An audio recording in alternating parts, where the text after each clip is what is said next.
So David Cronenberg's got a new movie that just came out, and I drove an hour and a half one way tonight to see it. But was it worth it? Well, let's find out.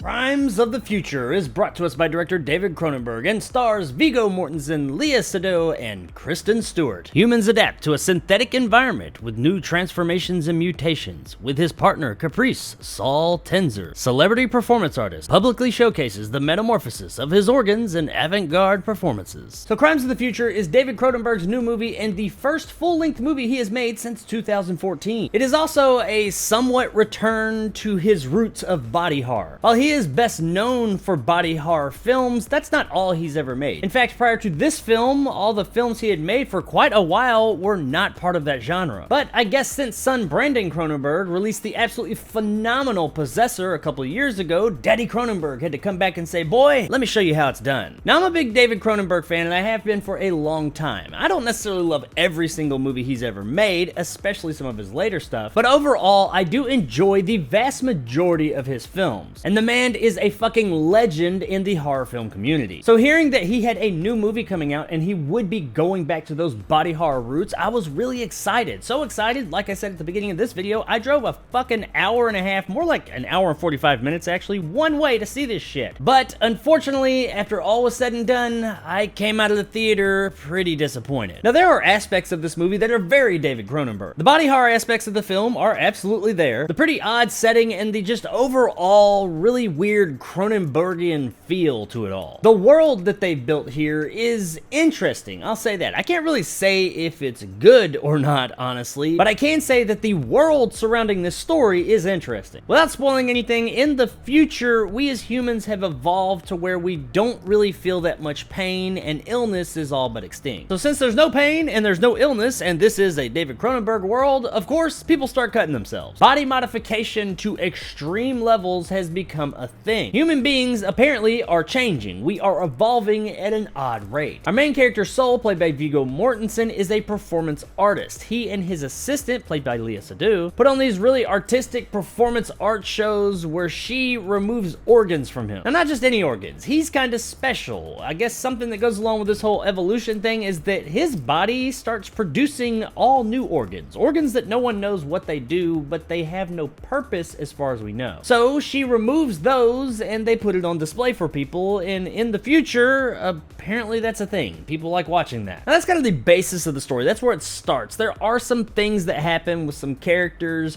and some other evolutions and some other things that are going on that I don't want to talk about because I don't want to spoil the story if you do want to see it. And there are some interesting questions, I guess, that arise within this movie that very much have to do with society and the way we view things and how we accept things and where we're going. It just goes in some really odd directions to ask these questions, and honestly, the way it goes about it and is fucking slow as this movie is, I didn't really care. You gotta understand, I went into this movie wanting to like it. I came in primed to enjoy it. So that goes a long way in saying how bored out of my fucking mind I was while I watched this movie, because when I came out, I was like, fuck you, movie, I did not like it. This movie is pretentious as fuck from pretty much the beginning all the way to the end. And you know, I can enjoy a pretentious movie. I'm not in love with pretentious films, but I can enjoy it if there's something there to enjoy, something to take in, but this movie just didn't have that. Is there a story? Yeah, sure, but god damn, you didn't need an hour and 40 some odd minutes to tell it. I know that doesn't seem like a long time, but while you're watching this movie, it's gonna feel like a fucking eternity. This is one of the slowest fucking movies I've seen in a long time. And I don't mean slow like as in, oh, it's a slow burn, but it's still really interesting. No, I mean, it's fucking slow and boring. And the inevitable outcome of all of this, where it ends up going, well,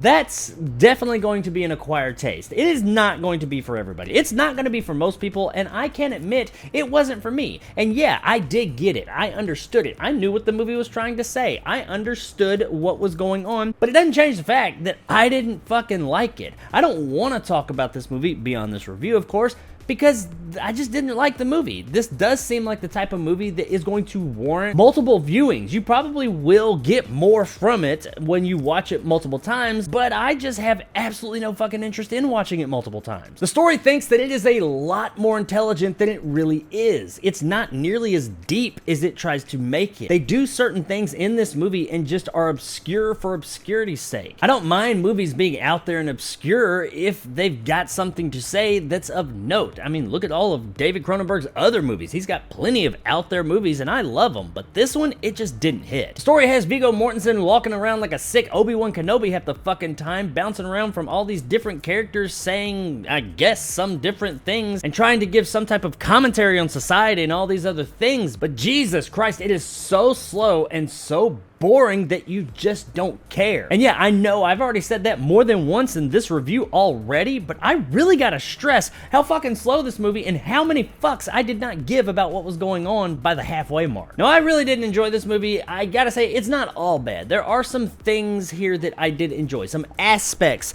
of the film that I liked, especially being a David Cronenberg fan. As I mentioned before, it does have a lot of that David Cronenberg feel, lots of David Cronenbergisms, I guess. The machinery and the tech in it is very organic feeling. It's like a lot of stuff that looks kind of like bones, but not, and kind of meaty and squishy. Think Existenz or something like that. The performances, while pretty pretentious like the movie that they're in, aren't bad. We got some really good actors here giving pretty good performances as well. I gotta say, out of everybody, my favorite would be Kristen Stewart. She continues to prove that she is a good actress after Twilight. The little quirks and oddities that she gives this character, I really enjoyed. She was the standout performance from my perspective. Not so much the character, but the performance I did enjoy. Now, the effects are a bit of a mixed bag. When it comes to the practical effects, they all look great. This is what you are here for. This is some really icky, squishy, gooey stuff. And the CGI moments aren't bad per se, but they do have a very distinct look. It's almost like hyper real. I can't say they look bad, but there is something about them that's a bit off. This is something that I think is a bit more personal taste. For me personally, with this movie, I probably would have been okay with these effects had I liked the story at all, but I didn't, so it shined a little bit more of a light on those effects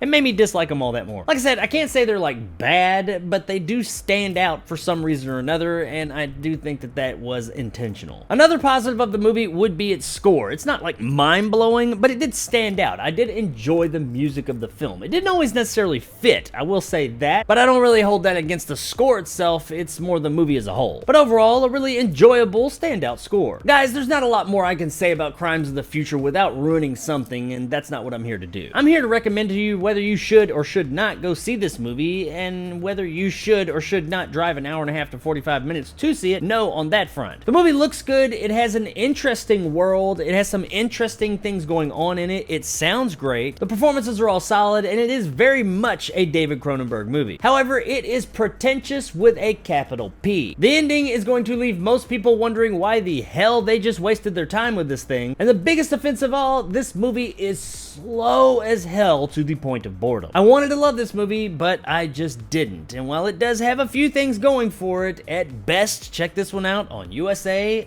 Up All Night. It's not worth it. Hi, I'm Gilbert Gottfried. Hi, it's Ron on USA. Up all night. It's so big.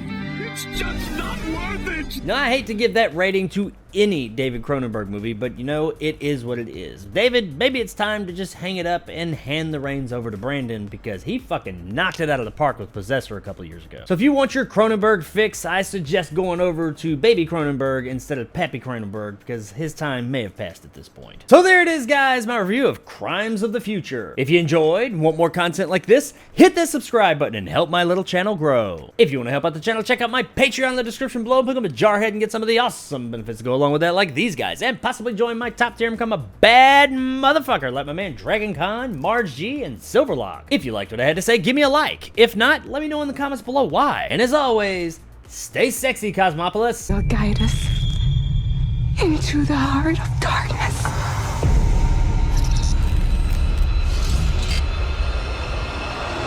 So there's inevitably going to be people that are going to come in here and say, oh, you just didn't get it. This movie is a work of art and you didn't understand it, the nuances and all this and that, and it's just not for you. And you might be right that it wasn't for me, but you are incorrect. Yes, I did get this movie. I understood everything about it. Totally took in every single fucking morsel of this movie and understood everything that was going on from beginning to end. I just didn't give a fuck.